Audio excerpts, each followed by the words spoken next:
Well, Finance Minister Enoch Godongwana has just delivered his second main budget for the financial year 2023-2024. Some major announcements that he made indicating that National Treasury would fund 254 billion rand. Let me just cut out a little bit and just let's take a look behind me where we see that President Ramaphosa is coming out of the City Hall where the Minister of Finance, Minister Enoch Godongwana, has just delivered the speech. The President is leaving swiftly among his personal protectors. Usually this happens that he quickly gets in his car and they swift him away very quickly. So we've just captured that for you. All right, and so we will remain on that shot for you just to see as the President is whisked away by his protectors.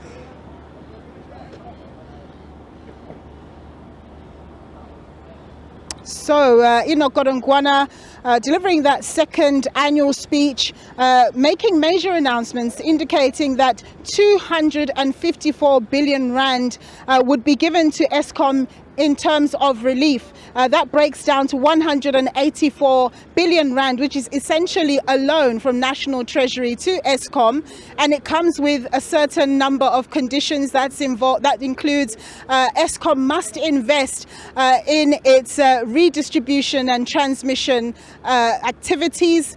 It must also ensure that it pays its debt, its original debt, with these funds. And there are other conditions attached to it. There's also relief to SMEs. They will be able to get some relief in terms of when they buy solar rooftops. That was also explained at length. I won't go into too much detail about that. The budget was also indicating that personal income tax brackets will be adjusted to fully take into account inflation, which currently stands at around 7% for now. Let me get some reaction from economist Martin Ackerman, who's the chief economist at Citadel, who has been listening to the finance minister. Martin, thank you very much for staying with us all this time.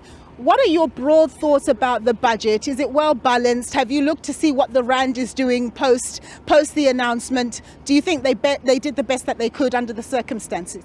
Yes, I think, there was actually not any big surprise, because we expected by this time they're going to talk to us about Eskom, some relief or tax relief in terms of solar installation. But clearly all of that brought some certainty to the view. So if you think about the Rand actually strengthened quite a bit during the course of the speech, so the market seems to like it. More the fact that we've now got more certainty around what they plan going forward. The proof will be in the pudding. Like you said, there's a lot of conditions, so we will need to see. The bond market also behaved quite nicely. So it seems like the market is telling us that they like the budget. It is a balanced budget. They try to address all of the issues at the same time. And we can talk about the challenges ahead, but for now, I don't think there was any big surprise. The market likes the fact that we've got more certainty.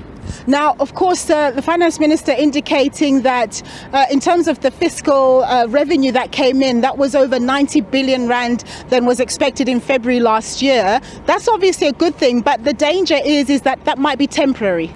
Yes, I think we said earlier today as well that obviously the budget compared to last year this time is looking better for the reasons that we've mentioned: stronger growth, strong commodity prices, a lot of exports from the mining companies, good tax collection on the company and the personal income tax point of view. But the concern is looking forward. They now assume growth to be 3 times more than what the Reserve Bank told us earlier this year. So that's quite a big assumption that growth will do much better compared to what the Reserve Bank is saying, and yet the environment didn't really change that much. So I do think the downside, or the risk to the downside, is that if we don't get that growth number, which by the way is still a very weak number, they're talking about 0.9% for this year, that's almost half what the population growth is at. If we don't get that number, then all the metrics that we saw today, like debt to GDP, the deficit, actually worsen as a result of that. How impressed are you with the incentives that government is putting forward for both households and businesses to be able to convert to renewable energy? Yeah, I think it's a step in the right direction. Whether it will be enough, we need to see. The max for individuals about 15,000 rand. For a typical household, that's not really going to pay the bill to go solar, but at least the incentive is there. But I think we want to look at the total call it package for cost of living, addressing the cost of living. So it's 13 billion in terms of tax relief that we saw for consumers, which is great. Adjusting the tax brackets, like you've said, no increase on the fuel levy, a rebate on diesel for those that's involved with manufacturing of food. So there's a lot of those incentives that's really talking to the struggle that the person on the ground is feeling at this point in time. So the Minister touched on infrastructure spend, a lot of money expected to be invested over the medium term, but then the assumption is that the private sector is also going to come to the party, and of course we know that the economic environment is not exactly conducive. Yeah, I think infrastructure spend's been part of the budget for the past few years. It is really getting those projects shovel ready and to see actually the implementation of those. Infrastructure is a major game changer for South Africa, and the more we can actually remove red tape, for example, like the solar incentives now to get the private sector more involved, we are going to see a fast track of that. And that's the first step that needs to happen to actually get to more sustainable growth. Martin, thank you so much for your insights there. Martin Ackerman, he is the Chief Economist at Citadel. Let me hand you over to my colleague, Bulelani Philip.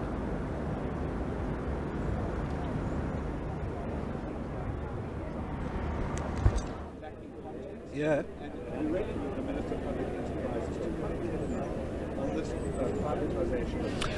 Well, welcome back here at the Cape Town City Hall. We're going to take reactions from the DA spokesperson, Dr. Deon George. Dr. Deon George, did the Finance Minister struck the right notes for you? I don't think so. We had expectations and we packed them out this morning. The crucial thing is that he speaks about bold action, but there certainly wasn't any bold action, and we think that it was a missed opportunity here. In terms of growth, although we do support the fact that he is going to be giving incentives up to 15,000 Rand for solar panels, that's hopelessly inadequate. The DA proposed 100,000, and also he is going to be giving incentives for smaller business to operate, for example, giving them incentives for renewable energy. We support that also. But he did nothing in terms of domestic savings growth, for example, no tax incentives, no incentives for foreign capital investment. So that was disappointing. Also, if you look at the state-owned enterprises, he's bailing out again the Land Bank, the Post Office, South African Airways. So where's the sign of the tough love that we were supposed to have? And also the massive 250 billion Rand that is going to be transferred from Eskom onto the national balance sheet. That's a very big amount of money without any plan. So in the absence of any structural change, we will not support that. Also very disappointing is that the relief for the most vulnerable people. If there is a tax overrun of about 90 billion, he could easily have cut the fuel levy completely. He could have scrapped it completely, which would have cost 80 billion. And also he could have cut VAT on an expanded basket of food at about 30 billion Rand. He did not do that. All that the most vulnerable people got was an inflationary increase, and we think that certainly didn't go far enough. We did like the fact that he is putting more money on the National Prosecuting Authority, because we are likely to be grey-listed at the end of the week, but it was an opportunity lost. Also, he did not mention where the money is going to come from for the Ministry, for the Minister of Electricity. That's going to cost a lot of money. He didn't say anything about the billion Rand to Tottenham Hotspurs that we wouldn't support, and also payments to Cuba. So it was an opportunity that he did not take, and we believe that he could have done a lot more. Also, in terms of debt, there is no debt relief at all. In fact, our debt is now going to increase. There's going to be more spending requirements on servicing that debt. And what's going to happen then also is the national debt's going to increase. And there's going to be no incentive for Eskom to be more effective. So we think it was an opportunity lost, and it certainly was not the bold budget that he said it was going to be. All right, thank you so much, Dr. Deon George, the DA spokesperson on finance. For more reaction, we cross back to you, Nongu.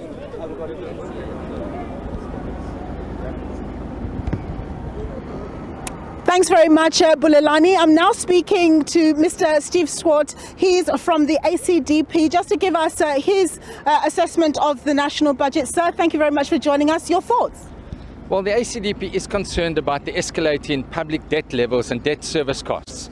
If you see that the additional 254 billion Rand that is coming from the Eskom balance sheet onto the sovereign balance sheet, that will increase public debt levels, and we see that it's going to increase to almost more than to 5.4 trillion Rand in the over 3 years. That means that your debt service costs are going to increase from the present 366 billion Rand to a substantial amount, and that crowds out expenditure on education, on health, and of course on policing.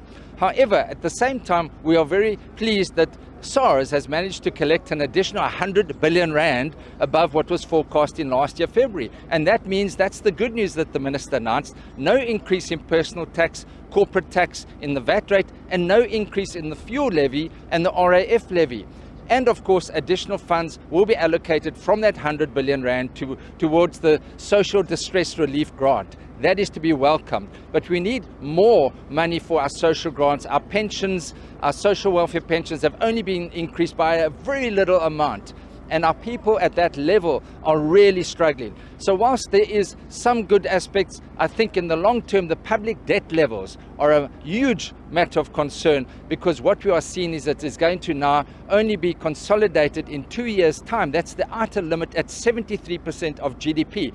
And that means our fiscal consolidation path is not doing what it should do and not quick enough. And that is a concern for the ACDP. But we trust that the funds that are given to Eskom will be properly spent and will reduce load shedding so that we can have increased economic growth that will mean more jobs and more revenue for expenditure. We've got to be good stewards of the resources that are entrusted to us. Thank you very much, Mr. Swartz.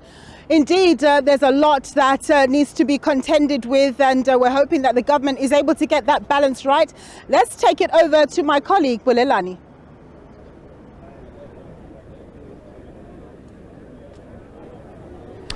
Well, thanks. Welcome back again. We're going to dissect this budget speech by the Finance Minister with the FF Plus leader, Dr. Peter Groenewald. Thank you so much, sir, for your time. And the Minister's budget, does it satisfy the concerns that you had coming into this budget?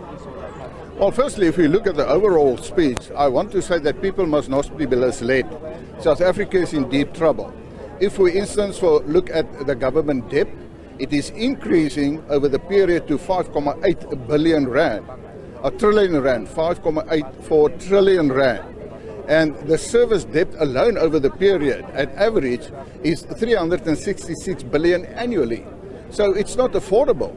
And even if we go and look at the deficit of 240 billion, we must not be misled by the fact that the government actually collected almost 90 billion more money in taxes as what has been expected.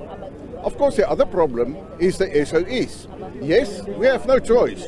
We have to solve the energy crisis, and therefore the Eskom situation is of a matter of importance and urgency, but in the end, it is still the taxpayers who is paying that debt.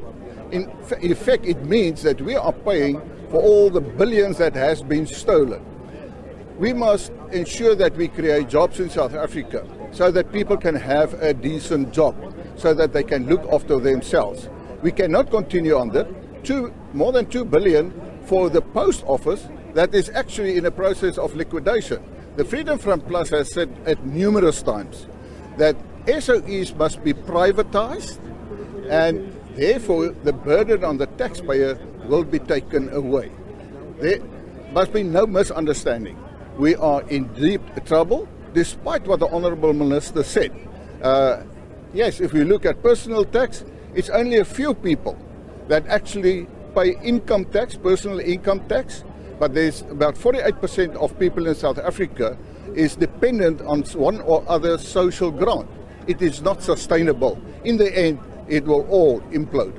All right, thank you so much, Dr. Peter Groenewald from the Freedom Front Plus. I'm going to bring in the man of the moment, Finance Minister Enoch Godongwana. Minister, good afternoon to you. Thanks so much for joining us. How difficult was drafting this budget this year? Of course, it's difficult, making difficult choices. You can imagine I've got to fund Eskom's debt of 254 billion over the next 3 years, but at the same time, I've got to find a whole range of pressing priorities, social security, and so on and so on. So making that is a difficult balancing act. Are you not digging a dark hole for the country with this support for Eskom? Not at all. Not at all. If you look at it, in 2026 is a peak when we are paying the debt to GDP ratio will be high. From 25-26 it begins to go down. So I don't see us digging a hole at all. Now, later on in the week, there will be an announcement on whether South Africa will be grey-listed or not. Do you think your speech is going to allay the fears of the international markets? I mean, my speech has got no impact on that process. That process is guided by the findings which were done in 2019 and the report was released in 2021. So that's what is going to guide that thing. Let me just make a point. People, when they talk about grey-listing, is as if it's going to like a huge earthquake is going to befall this country. All that we are going to have is that they're going to keep us, a watch on us, and do what is called an enhanced monitoring than anything else. In other words, South Africa will be put with an hawk's eye in terms of how it does its transactions. The issue of the municipal relief for those municipalities that cannot afford to pay, is it something that's well thought through? That, I mean, some parties believe that we're now creating an any state where there's a lot of dependency on state coffers and that it doesn't encourage a culture of pay. Let me just say, I'm saying, in fact, I'm introducing a culture of pay. If you look at the conditions attached, is that for you to get that debt relief, a couple of things must be triggered first. Among other things, people will have to go into an environment where they do get into a prepaid system. That in itself, if Eskom does not get them into a prepaid system, they would not pay for the next future. So what it does, it begins to draw a line and say, here's the debt situation, the culture of non-payment, but we are going to put a new measure so that people start paying. The issue of the rollout of these solar panels for both households as well as businesses, how is that going to unfold? Not just at a tax level, but in terms of the actual implementation. Who's going to be behind it? In other words, you are going to go and put you yourself, the individual. You are going to put a solar panel in your place, raise money to do so, and claim credit from government for having done so. So, which is initiations for you, and a number of people will take. We think that will take the opportunity. Mind you, if we are a small business, there's a double dip. If we are a small business, you get a guaranteed credit from government to go and buy solar panels. If you are a small business in Soweto, you get this loan, and then which is guaranteed by government. At the same time, you can claim a tax credit. Is there appetite for that? I think there will be appetite for that. If you look for a businessman who's suffering from load shedding, a business person who's suffering from load shedding, should be interesting for this proposal for them. I'm just looking at it from a cost factor as a small business. Gone through COVID, there's now load shedding. You don't have quite the coffers to do this investment. Is government going to intervene in that kind of situation? You as a business person, you've got your own bank. You can go to a bank, you can go to a development, to IDC and say, give me a loan to put my solar. IDC will say, okay, a portion of your debt is guaranteed by government. So there's no reason that that debt should be expensive because it's guaranteed by government. Secondly, after that, you apply for a tax credit from government and say, I've done, if you're a small business, mind you, are entitled to 125% of the cost, right, in terms of tax credit. So it's a double dip for small business. In relation to this state of national disaster, of course, there is talk of, circumventing, rather not to use that word, but to shorten the period it takes to procure certain issues. Yeah. Is the national state of disaster going to be funded by the state, or is it going to be funded through reprioritization from government resources? There are different ways. We make a couple of proposals. The emergency, we're funding via the emergency relief fund, which I talked is 605 million. We're also doing a contingency reserve, which is the state. Secondly, is reprioritizing of budget, which is the state. Yeah. All right, lastly, Minister, before I let you go, the retirement reforms are kicking in next year. What has caused the delay and what are the stumbling blocks at the moment? In South Africa, the legislative framework is involved. When you want to make a piece of legislation, you've got to certify certain requirements. An example, you've got to get the state attorneys to certify that it meets the legal requirement. You've got to get the Department of Monitoring and Evaluation to say to you, it's socio-economic impact. You've got to NETLEC. You see, all of these things.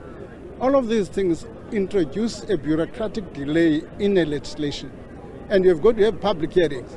All of that stuff introduce a delay in the process. It's not a delay because we want to delay. All right, thank you so much, Finance Minister Enoch Godongwana. All the best. And I'm going to bring into this conversation now the SARS Commissioner, Mr. Edward Kisweta. Sir, thank you so much for your time on this sunny day here in Cape Town. Projections are that revenue is going to increase. How have you made that possible? I think what is really encouraging is we are beginning to see the dividends of a renewed approach by SARS to administer the laws that it is mandated to do so. So in a number of areas, we have seen us addressing the illicit economy. We've seen us increase our ability to prosecute where taxpayers have perpetrated tax crime. We've seen a 98% successful conviction rate in that regard. But also it is every little action, for example, almost 1.4 million phone calls that are made to outstanding taxpayers who owe SARS outstanding debt. It is about following up every outstanding return. It is about registering those who ought to be registered. So it's not one big thing. It's millions of small actions all focused to enforce the laws and to ensure tax compliance.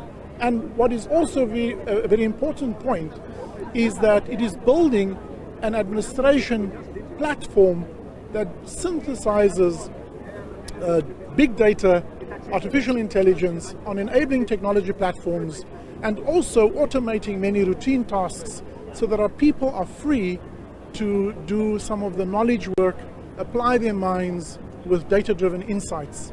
I think it is a collection of activities that is slowly producing not only in-year results, but over time also has an endowment effect. And so what we are pleased by is that the additional 93 billion that the Minister is able to use is 93 billion that doesn't have to be borrowed, which means it is debt service cost that doesn't have to be serviced, and ultimately over the long term strengthens the fiscal integrity of South Africa. And that brings us joy. All right, thank you so much, Mr. Edward Kisweta, SARS Commissioner. For now, we are going to speak to Human Settlements Minister Mamoloko Kupai. Minister, thank you so much for joining us. In your sector, Human Settlements, what does this budget speak to in your sector? We're speaking to the issues of infrastructure. If you look into what Minister Godongwana has raised, infrastructure in terms of human settlements, the Lufering project is one of the examples of what we are trying to do broadly around building and making sure that we do inclusive communities. But the disasters, which is a major headache for us, where he speaks about the issue of how we are going to, the importance of us responding on time. We have requested National Treasury to actually centralize the funds so that we can be able to respond quickly, which has been approved, and that's what he was tabling and that's what he was explaining. But broadly, I am happy with the budget because it speaks to quite a number. Pro-growth, from the economic point of view, because you listen to the infrastructure development, you listen to the issues of securing the economy, because that's what we have been raising, that protect the economy so that it can grow.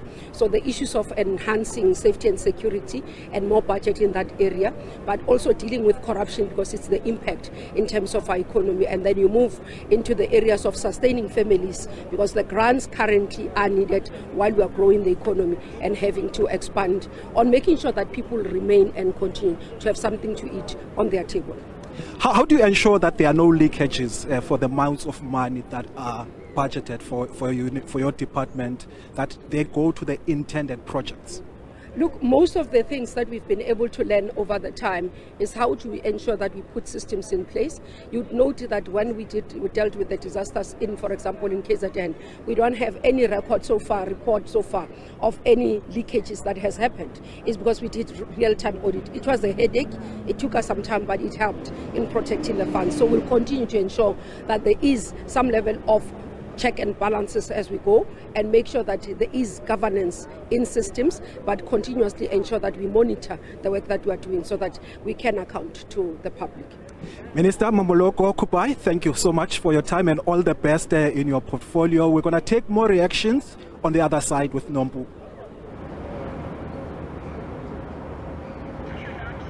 Thanks very much, my colleague there.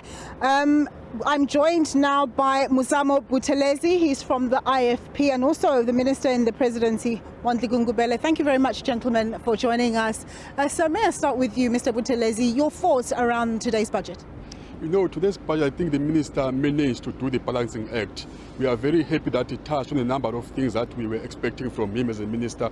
The issue of the emphasis on infrastructure, both new infrastructure and also the maintenance. The social grant has been extended, is something that we welcome. The ability to actually reduce the deficit without increasing taxes, something that we welcome very much. But we also feel that at some point he actually was very short in terms of the issue of ESCOM, but we understand that that may be addressed by the new minister to be appointed. And we thought that the issue where he proposed that communities put the rooftop solar system is not something they thought properly, because if a person is living in an RDP house earning 350 per month from the government, where is he going to get that money and claim it back, 25% of it? We felt that more emphasis and more effort should be put in that to assist those communities to get free solar panels on top of their roof without actually paying anything. But overall, we thought that the minister did very well under circumstance. Minister, now that the SONA is out of the way, budget's out the way, when are we going to find out who the Minister of Electricity is? Well, we've always said, Nombu, that is the forte of the president. No luck, we can try any luck, you'll never get that answer from me.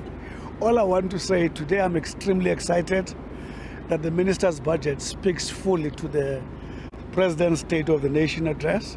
Like my colleague here, fully agree in terms of balances, touch on men. What excites me more, he is unleashing forces for economic growth. In terms of 900 billion over the MTF, 300 billion going to logistics and transport, which is a huge intervention. Water, and then having explained that water use licenses from multi-year now to 90 days. And then the minister, like my colleague have just said here, listen, the budget is accumulating in the outlook is 5 something trillion, is getting higher. Then you need to demonstrate logic in terms of restraining the budget, what we call budget deficit. I'm saying he has unleashed a lot of forces, because if you reduce tax across the board, you do not touch tax, you are saying that disposable income must go to economy. If you continue to pour money into the pockets of the poor, you are saying the money must go to economy. I don't want to repeat the issue of infrastructure. You are unleashing ESCOM. If you take off the 2/3 of the budget, of their debt, you are saying ESCOM must go and participate economically in a more efficient way, because you are saying to ESCOM, start now getting to maintenance of the what to call coal-fired power plants. And secondly, you are saying to ESCOM, there's another condition which is exciting. Now that the president has opened a flow from many sources for megawatts, the big challenge is going to be transmission. Now the minister says, we are relieving you of this debt on condition that you build transmissions.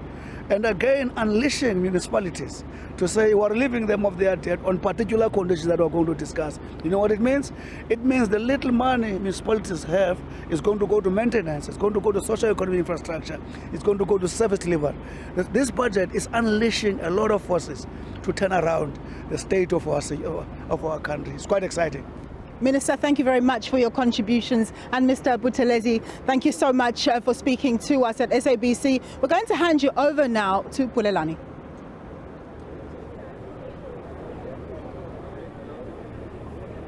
Well, thank you so much. We're taking more political reactions right here in the precinct of the Cape Town City Hall. In this conversation now, I'm going to bring in Mr. Ngabayomzi Kwangwa, the UDM Chief Whip in Parliament. Mr. Kwangwa, thank you so much for your time and patience. Firstly, the Minister made some assurances about managing government debt as well as ensuring that there are economic reforms. Does the message go far enough for the UDM? Firstly, before we talk about the minister, xelanes producers sepitoli singasideleli apha mhlekazi siphathe kakuhle singatyelelwa. The second issue has to do with the fact that unless we introduce a rules-based fiscal regime when it comes to public debt, we are going to continue to have a government that treats public debt like it's yo-yo. Today it's up, tomorrow it's down, because it uses a discretionary regime. And the problem with that is that we continue to steal from our children's futures in order to finance current expenses. We have doled out more than 400 billion rands to ESCOM. I know they've borrowed that money, but we have guaranteed it as a state, and they have not been able to address those issues. We think that by not addressing the underlying core problems and by not making sure that we get money that was wasted through state capture back into the system, we think that by doing this we are going to resolve the energy issue. We are not going to resolve it because the people who've run the entity to the ground are still occupying strategic positions. The second issue is, while the solar panel renewable energy solutions, they are talking about them, all good and well, but they are not for the poor. The grandmother, the people who run spaza shops in villages, in Ngaba, in Piri, in Kanduli and other areas. Firstly, they will not have the money to be able to buy the solar panels. Secondly, they have load shedding in the majority of instances for 2 weeks. Imagine a situation where you encourage people to buy inverters, and inverters have to depend on electricity in order to charge. If you have no electricity for 2 weeks, that thing is going to become a white elephant. So we need to have solutions that are responsive to the challenges that are faced by our people. The second issue, the third issue, it's clear that the government is not able to grow the South African economy. It's clear that it depends on sheer luck when it comes to the windfalls that we get, especially from commodity prices and commodity booms. And that's all that is happening, but we're not even able to use the money appropriately to invest it, especially in the informal sector that needs to be formalized, that needs the support, all the support that it can get from government. The other issue is whatever packages you put in place, if you don't help the poor, if you don't help those who are in peri-urban areas and rural areas to formalize the entities, they are not going to be able to meet your stringent criteria. All right, thank you so much, Mr. Enoch Godongwana. Thank you so much, and apologies for earlier on. And we're going to bring now into this conversation Good Party General Secretary, Mr. Brett Herron. Mr. Herron, thank you so much for bearing with us in this heat. Does the minister's speech strike the right notes for the Good Party? Is he sending the right message to international investors that South Africa is open for business? I think the budget speech will certainly please the ratings agencies and possibly international investors, but it's going to leave the majority of South Africans who are living in poverty and destitution and hunger where they are. So the increased economic growth that was unexpected for last year, the increased tax collection revenue doesn't accrue to the people who need it most in this budget. The failure to increase the social relief of distress grant, as the President hinted would happen, is a massive failure of poor people in South Africa. The continued belief that this COVID relief grant of 350 Rand per month is a temporary measure and will expire in 2024 is wrong. There's no way once you give unemployed people with no other income a small amount of money per month can you ever withdraw it. And the failure to transition this relief grant into a basic income grant, which the President also hinted at, is also a failure of poor people. So it's really a budget for the rich, because even if you look at the energy crisis and the solutions proposed to introduce a mass-scale renewable energy through tax incentives, the cap of 15,000 Rand per year for 1 year only to households and small businesses to introduce solar systems on their rooftops is not going to make any difference, because to introduce those kinds of systems cost 200,000 Rand at least. And how does a small business, a medium-sized enterprise or a household afford the upfront cost of installing that system? So what we really needed to hear from the Minister was a financing system or package that would assist households and small businesses and medium businesses to implement or to install solar systems, and this 15,000 Rand tax rebate is simply not enough. Just with regards to some of the announcements around, there's no major tax adjustments. Is that a welcome call? Of course it's welcome in this environment where we've lived through rampant cost of living increases and inflation increases. But again, the threshold at which you become a taxpayer is 95,000 Rand from the 1st of April per year. So it is still a really low income threshold. And so again, the failure to look at increasing taxes on extremely wealthy people underscores my point that the benefits from the windfalls that we received through better tax collections are not accruing to the people who need it most, and we needed to see far more allocation to social development, to health and to education. All right, thank you so much, Brett Herron, Good Party MP and General Secretary. For more reaction, we'll cross back to you, Nombu.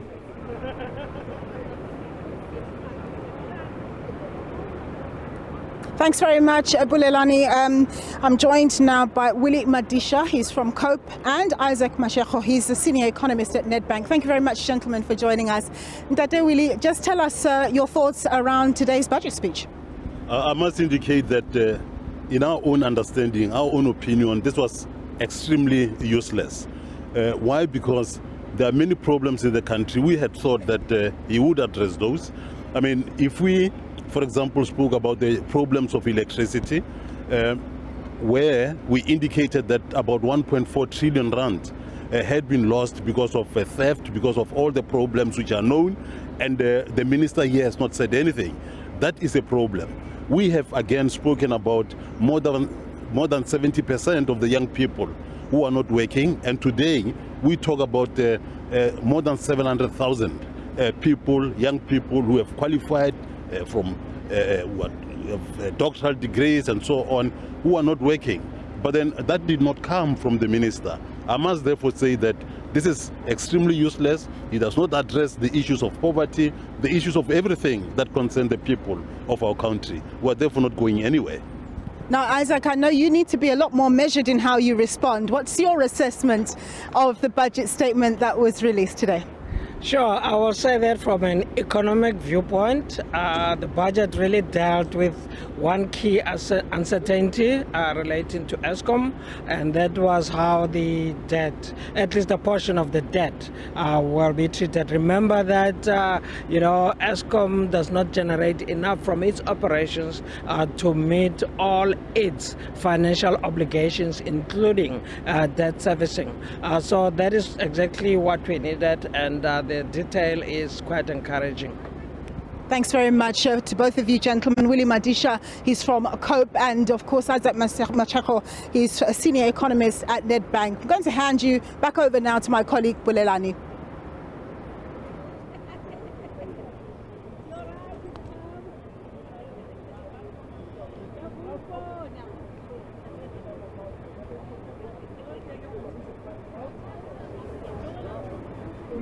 Well, thank you so much again, and welcome back.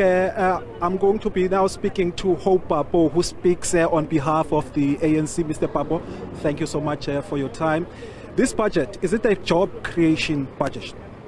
We think there are elements of that in that budget because infrastructure development has a counter-cyclical effect on the economy, and because there are actually projects which are like roads, bridges, we expect both at the professional level and at the grounds level opportunities economically and job-wise to be created.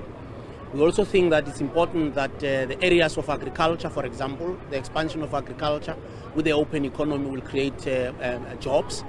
We also think that overall expenditure of the budget must be proper so that we don't have any forms of maladministration, misappropriation of form of corruption, and we're encouraged because the National Fusion Center is active in the process, including the Office of the Auditor General. And what's the ANC's view? Does it support, is it fully behind the minister in terms of taking over the debt of Eskom? It's very important because Eskom can do or break our country and its economy. That was announced in the medium-term budget policy statement last year. We think it's very important because 2/3 of that budget is already government guaranteed. So Eskom will have space to have resources which will be used for maintenance of its power station fleet. Because if those power stations operate properly, their involvement in other forms of energy will, and bringing more power to the grid, it will actually deal with load shedding, but overall energy security for the country. Because we cannot let Eskom to falter. Because if it's allowed to falter because it cannot access resources in the financial markets, they cannot access additional resources, it becomes very, very serious for the country. And the decision by the National Executive Committee of the ANC that load shedding should be defeated in a year's time will not come in. So that decision of actually taking over that debt is very, very important for Eskom to function properly. Now, some parties would accuse the ruling party that Eskom is being allowed to collapse because the government and the ruling party wants to privatize it. Is there any element of truth in that? I think it's mischief because the three entities are going to be publicly owned. That's a very important thing. Those entities of Eskom are going to be publicly owned. The participation of other people in generation has nothing to do with privatization. These models are applied in other countries. China, for example, they don't have one company which runs the electricity. They have got different provincial companies, state-owned companies, national ones, different models. So it's just to diversify and spread risk. Because when Eskom as a company doesn't function, there are a lot of problems. It affects I think the song about privatization is not actually based on reality. Because even these entities, we must just check these entities which are formed. Who owns those entities? They are publicly owned. But participation of other role players, whether NPOs, whether private sector, has nothing to do with ownership. So I think it's just mischief, which some of those parties are actually involved in. All right, thank you so much, Mr. Hope Papo. He speaks on behalf of the ANC. We're taking more reactions on the other side with Nombo.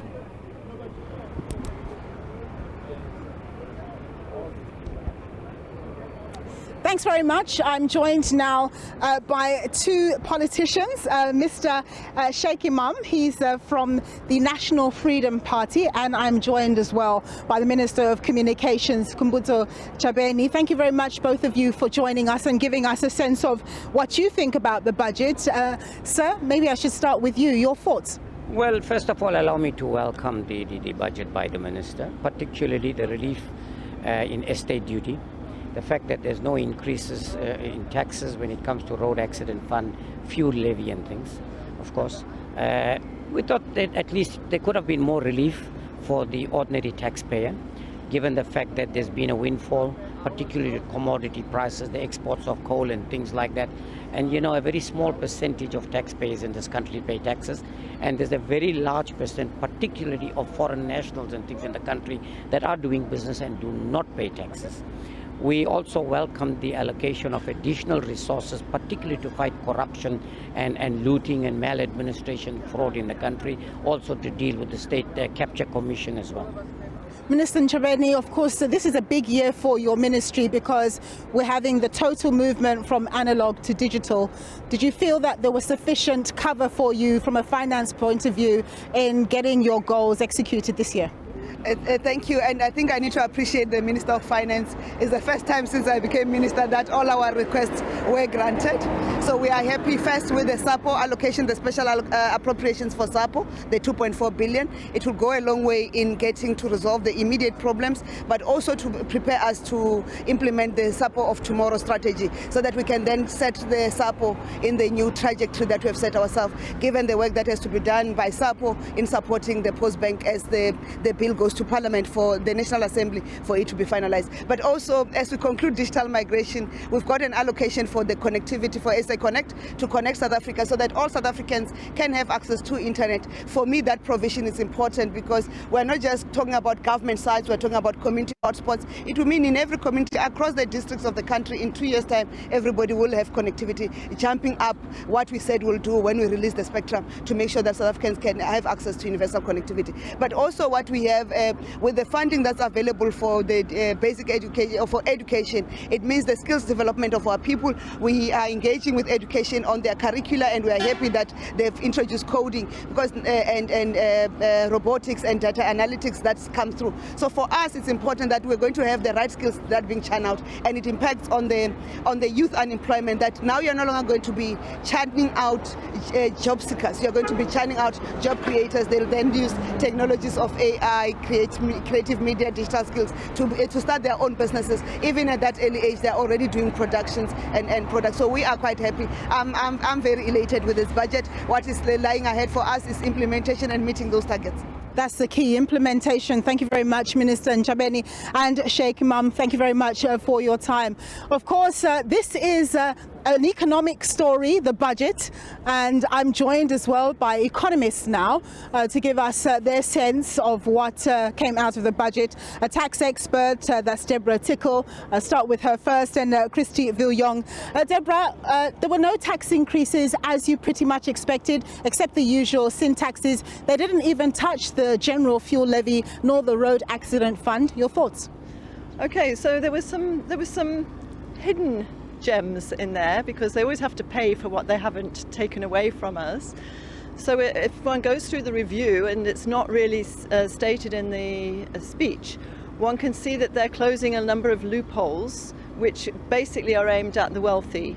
So over the last few years, what we've seen is taxes on trusts being tightened a lot, the compliance burden on trusts being tightened a lot, and this affects the situation where there are trusts that have offshore residents as beneficiaries, control foreign companies that are offshore. There was a recent case, and I can see they're trying to make sure that they don't have that problem again. So there's a number of anti-avoidance type provisions that are going to be looked at, inserted into the legislation, and there will be some extra tax that we don't know about, that's not really stated in the budget, but hopefully they will close that little gap. Another couple of positives, though, for the man in the street is that they are adjusting for inflation, things like transfer duty, which they haven't done for a long time, retirement annuity fund tables. They're adjusting those, which they haven't done for a long time. So there's the positives, and then obviously watch out for the little bite at the back. So, Christian, the only way that National Treasury can go about the business of raising taxes is when we have decent economic growth, which looks very evasive. And the other interesting thing is that their forecast for economic growth is far higher than that of the Reserve Bank. So I want your comment around that. And really, whether you think enough has been done around the initiatives to spur economic growth that we need, so that it's a win-win for society as well as National Treasury. I think the one positive was that the finance minister mentioned economic growth last year was better than expected, and I think for this year it's probably worse than we thought initially. Yes, the Reserve Bank is quite pessimistic. It's not always a straight alignment between them and the National Treasury when it comes to these forecasts, so they've got different ways of doing it. We know that in history, the National Treasury has been very optimistic about economic growth, but in recent years they've been very on the button when it comes to what other forecasts are. So I'm quite comfortable with what they have there. They are also very much happy to do revisions as the year goes on. I think the fact that their forecast for this year economic growth is 0.9%, anytime you go below 1%, we're really concerned. And that's to the point, are we doing the right things to accelerate economic growth? We are certainly doing a bunch of the right things, but then load shedding almost undoes a lot of that effort.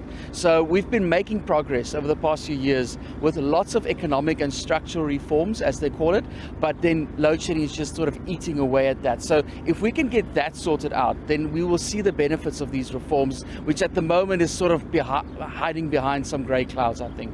Indeed. Thank you so much, both of you. Christy Viljoen, economist at PwC, and Deborah Tickle. She's an expert in tax. We're going to hand over now to my colleague, Bulelani.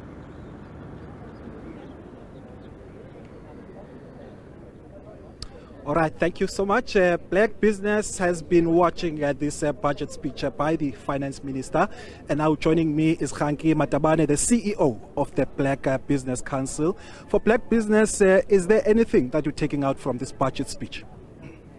Yeah, firstly, we welcome the relief that is going to be given to small business in terms of the solar panels. I think it will assist in the meantime while we're waiting for ESCOM to be sorted out. As such, we also welcome the dealing with the debt of Eskom. Taking over the debt will help Eskom to do what Eskom is supposed to be doing. And we hope that the Eskom then will use this opportunity to fix the current Eskom power stations, because in our view, that's the only technically sound and engineering way of dealing with load shedding. All these other matters are going to be dealing with load shedding in a long term. But we're very disappointed with the fact that the minister did not mention anything about the public procurement bill.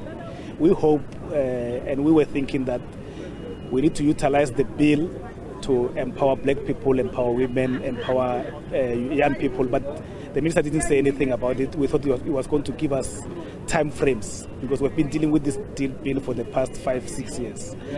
That has been disappointing. But the other disappointing issue is that the minister was not very clear on how do we fund and support small businesses, because in our view, small businesses and black businesses in particular, if you support them, you'll be able to create jobs, you'll be able to grow the economy.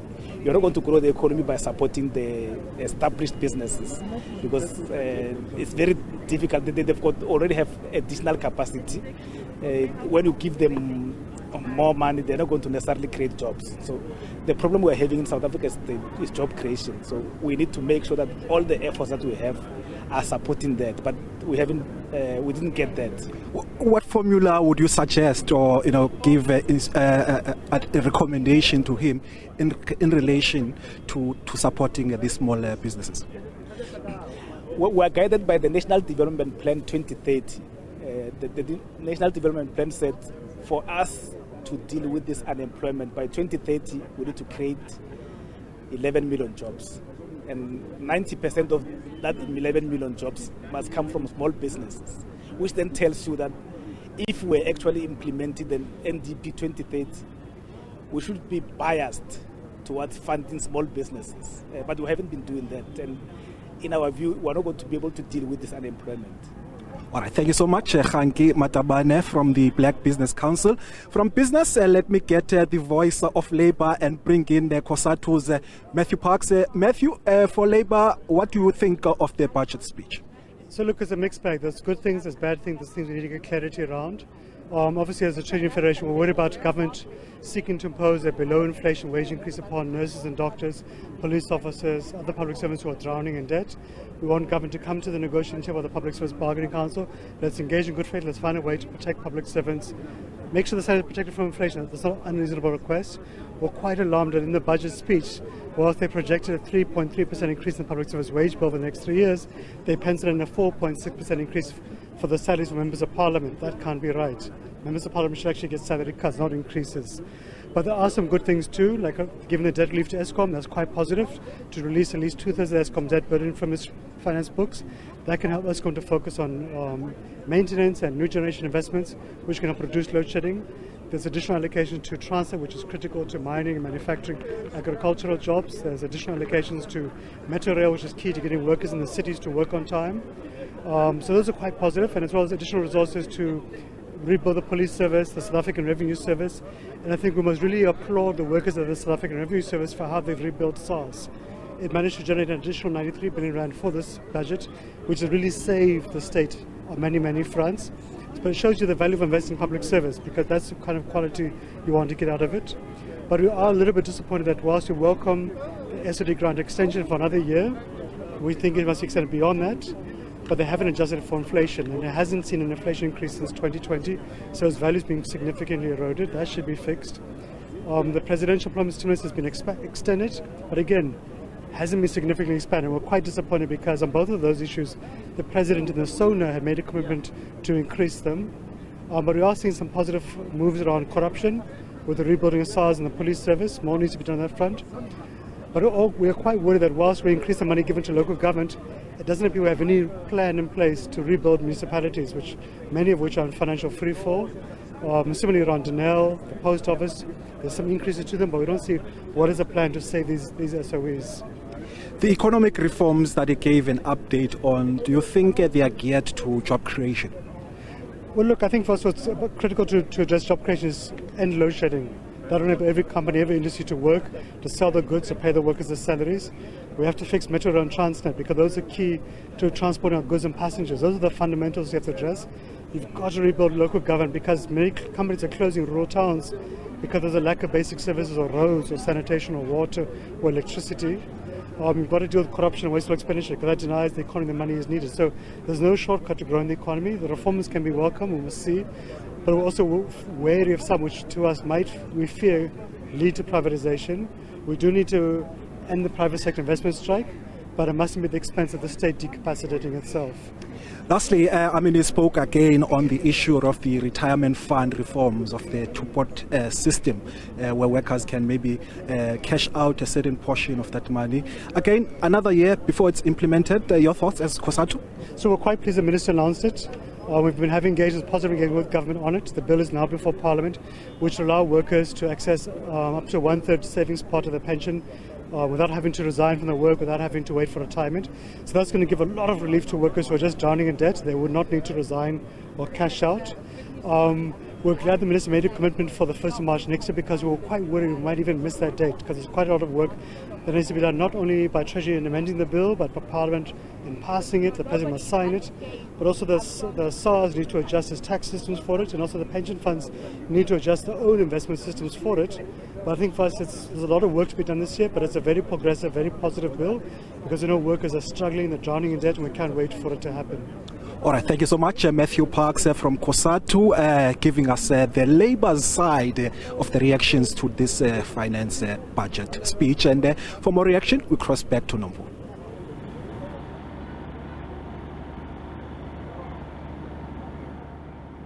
Thanks very much, Bulelani. Well, it seems as though the national budget today has sought to relieve ordinary South Africans by ensuring that there are increases in the social grants. There's also been the development where the personal income tax brackets have been adjusted or will be adjusted in line with inflation. There's also been a situation where they've offered incentives for taxpayers to be able to purchase solar rooftop technology, both households and businesses. And of course, that big announcement that government is going to be assisting Eskom to the tune of 254 billion rand. 184 billion of that is essentially going to be a loan from the government to Eskom, and it comes with conditions that Eskom must do A, B, and C in order to be able to then convert that loan into essentially equity, which means that the government would have a stake in Eskom essentially, and that money is basically to help Eskom to free itself up so that it can begin to invest in its core mandate, which is to generate electricity and to invest more in transmission and its other core activities, so that we can be alleviated as a nation from this dreadful experience that we've been having of load shedding. So it's been positive in that way, but the key thing, of course, will be the implementation of all these plans. Money is being made available, but will the South African taxpayers' money be used properly, effectively and efficiently? The proof will be in the eating. We have to wait and see, but ultimately the actual intentions are noble, and they're very necessary in order for South Africa to get going, get moving. Infrastructure investment also spoken about. Of course, government wants the private sector to participate, although the current environment is not exactly conducive given all the challenges that we have, but we seem to be moving in the right direction. Well, that's a wrap from the SABC team here in Cape Town on this special day of our broadcast of the national budget, February the 22nd for the year, financial year, fiscal year 2023 to 2024. The midterm budget will be happening in October, and of course, as always, SABC as the national broadcaster will have our finger on the button with that one, and we'll be delivering that to you as we see how government progresses in using our hard-earned tax money. It's over to you in studio.